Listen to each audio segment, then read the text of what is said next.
Assalamualaikum warahmatullahi wabarakatuh. Perkenalkan, nama saya Virganus Lelena, mahasiswa Fakultas Keguruan dan Ilmu Pendidikan, Prodi PPKN.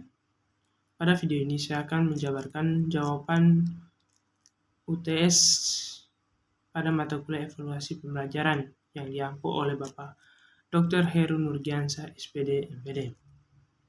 Pertanyaannya, apakah sistem penilaian PPKN di Indonesia saat ini sudah mampu mengukur kompetensi kewarganegaraan secara utuh? Jawab, menurut saya, sistem penilaian PPKN ini di Indonesia saat ini masih belum sepenuhnya mampu menilai kemampuan kewarganegaraan siswa secara menyeluruh. Hal ini karena penilaian lebih banyak berfokus pada pengetahuan atau aspek kognitif, seperti nilai, ujian, dan hafalan materi. Padahal, dalam PPKN yang terpenting bukan hanya pengetahuan teori, tetapi juga memiliki sikap, nilai, dan perilaku sebagai warga negara yang baik. Dalam dunia pendidikan, terdapat perbedaan antara pengukuran, asesmen, dan evaluasi. Pengukuran hanya berupa angka, misalnya nilai 80 atau 90. Asesmen adalah proses pengumpulan informasi tentang kemampuan siswa melalui tes, tugas, atau observasi. Sedangkan evaluasi adalah penilaian menyeluruh untuk melihat apakah tujuan pembelajaran telah tercapai. Misalnya, dalam PPKN, penilaian sering berhenti pada angka saja, sehingga belum benar-benar mengevaluasi karakter dan partisipasi siswa. Selain itu, penilaian yang baik harus memiliki validitas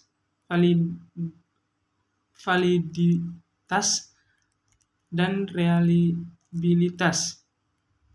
Berarti alat penilaian sesuai dengan tujuan yang ingin diukur. Misalnya, jika ingin menilai sikap, maka tidak cukup hanya menggunakan soal pilihan ganda. Reliabilitas berarti hasil penilaian konsisten. Dalam pembelajaran PPKN berbasis host,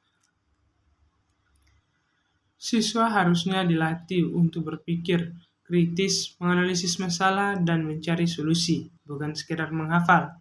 Namun, kenyataannya masih banyak soal PPKN yang hanya menguji hafalan. Evaluasi konvensional juga memiliki kelemahan karena biasanya hanya menggunakan tes tertulis dan fokus pada teori. Cara ini tidak mampu mengukur nilai-nilai penting seperti kejujuran, tanggung jawab, atau kepedulian sosial. Akibatnya, siswa bisa saja mendapat nilai tinggi tetapi belum tentu memiliki karakter yang baik. Karena itu, asesmen autentik sangat penting diterapkan. Asesmen autentik adalah penilaian berdasarkan situasi nyata, seperti proyek sosial, diskusi gotong royong, atau observasi sikap sehari-hari.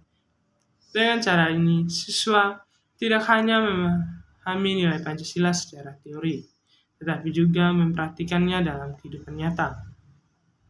Teknologi digital juga dapat membantu proses penilaian, misalnya melalui kuis online, portofolio digital, atau tugas berbasis video.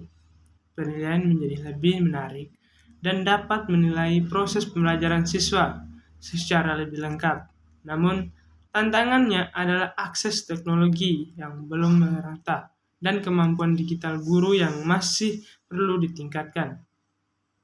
Menurut saya, model penilaian PPKN yang ideal adalah penilaian holistik atau penyeluruh, yaitu menilai 3 aspek utama: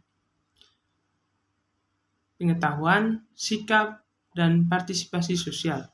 Pengetahuan dapat diukur melalui HOTS, sikap melalui observasi, dan partisipasi melalui proyek nyata di masyarakat. Dengan kombinasi tersebut, penilaian akan lebih adil, realistis, dan mampu membentuk siswa menjadi warga negara yang cerdas sekaligus berkarakter. Simpulannya, sistem penilaian PPKN di Indonesia perlu diperbaiki agar tidak hanya fokus pada teori, tetapi juga menilai sikap dan tindakan nyata siswa. Dengan penilaian berbasis host, asesmen, dan autentik dukungan teknologi, PPKN dapat menghasilkan generasi yang tidak hanya pintar secara akademik, tetapi juga memiliki karakter bangsa yang kuat. Sekian jawaban dari saya. Apabila ada kesalahan kata, saya meminta maaf. Saya akhiri. Assalamualaikum warahmatullahi wabarakatuh.